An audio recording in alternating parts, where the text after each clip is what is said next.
కీలక నేతలు ఎన్కౌంటర్లలో హతమయ్యారు. మిగిలిన నేతలు లొంగుబాటు పట్టారు. కానీ ఆ ఐదుగురి జాడ మాత్రం కనిపించడం లేదు.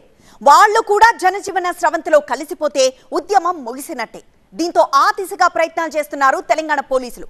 లొంగుబాట్లలో ఇప్పటికే రికార్డు సృష్టించిన తెలంగాణ పోలీసులు ఇప్పుడు ఆ టాప్ లీడర్లపై ఫోకస్ పెట్టారు. ఇంతకు ఆ లీడర్లు ఎక్కడా?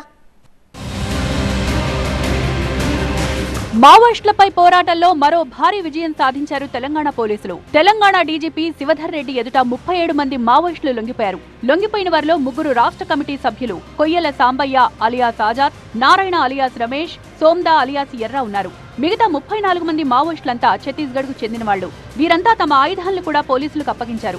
ములుగు జిల్లాకు చెందిన Koyyada Sambaiah alias Azad Maoist party central committee member గా పనిచేశారు. 20 ఏళ్ల వయసులో పీపుల్స్ వార్ గ్రూప్ లో చేరి అజ్ఞాతంలోకి వెళ్లారు. మారిన పరిణామాల నేపథ్యంలో మిగిలిన మావోయిస్టులు కూడా అజ్ఞాతం వీడి పోలీసుల ముందు లొంగిపోవాలని విజ్ఞప్తి చేశారు.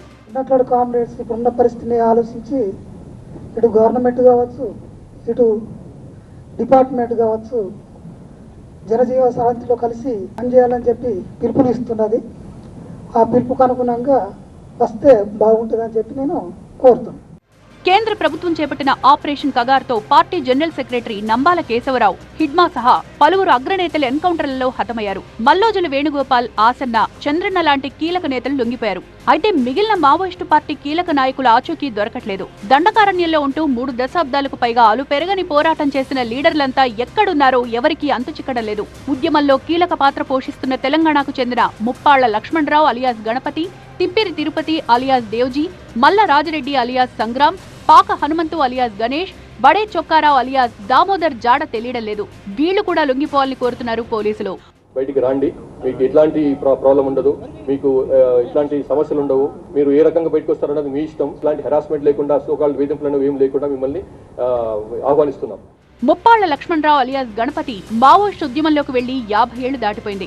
జగిత్యాల జిల్లాకు చెందిన గణపతి 1975లో దండకారణ్యంలోకి వెళ్లిపోయారు. 2004లో CPI ML, people's war, Maoist communist centre of India విలీనం ద్వారా సిపిఐ మావోయిస్టు పార్టీ ఏర్పాటులో కీలక పాత్ర పోషించారు.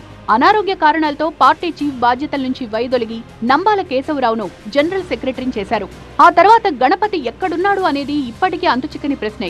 ఇక ములుగు జిల్లాకు చెందిన బడే చొక్కారావు అలియాస్ దామోదర్ మావోయిస్టు ఉద్యమంలోకి వెళ్లి 30 ఏళ్లు దాటింది. ప్రస్తుతం రాష్ట్ర కార్యదర్శిగా పనిచేస్తున్నారు. అన్ని రాష్ట్రాల్లో కలిపి 2 కోట్ల రివార్డుంది.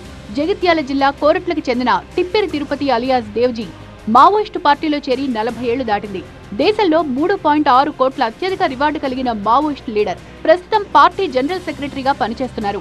ఆపరేషన్ కగార్ నేపథ్యంలో ఇటీవల జరిగిన పరిణామాలతో దేవ్జీ దండకారణ్యం వదిలి మైదాన ప్రాంతానికి వచ్చి పోలీసుల చేతికి చిక్కినట్లుగా ప్రచారం జరుగుతోంది. కానీ ఈ విషయంపై పోలీసులు ఎలాంటి ప్రకటన చేయడం లేదు. మావోయిస్టు ఉద్యమంలో తెలంగాణకు చెందిన నేతలే ఇప్పటికీ కీలక పాత్ర పోషిస్తున్నారు. రాష్ట్రానికి చెందిన 59 మంది మావోయిస్టులు ఇంకా అజ్ఞాతంలో ఉన్నారు. వారిలో 5గురు కేంద్ర కమిటీ సభ్యులతో పాటు రాష్ట్ర కమిటీలో 10 మంది ఉన్నారు. మొన్నటి వరకు మావోయిస్టు పార్టీ సెంట్రల్ కమిటీ మెంబర్లు 13 మంది ఉంటే వారిలో 8 మంది తెలంగాణ వాళ్లే. వీరిలో గతంలో 2 లొంగిపోగా ఇటీవల జరిగిన పరిణామాలతో మల్లోజుల వేణుగోపాల్, ఆసన్న వంటి లీడర్లు ఆయుధాలతో సహా పోలీసులకు సరెండర్ అయ్యారు. ఇక మిగిలిన 4 ఇంకా మావోయిస్టు ఉద్యమంలోనే కొనసాగుతున్నారు. వాళ్లంతా కూడా 3 దశాబ్దాలుగా పోరుబాటులోనే ఉన్నారు. వారిని కూడా లొంగుబాట పట్టిస్తే ఇక మావోయిస్టు ఉద్యమం ముగిసినట్టే. అందుకే ఆ దిశగా ప్రయత్నాలు చేస్తున్నారు తెలంగాణ పోలీసులు.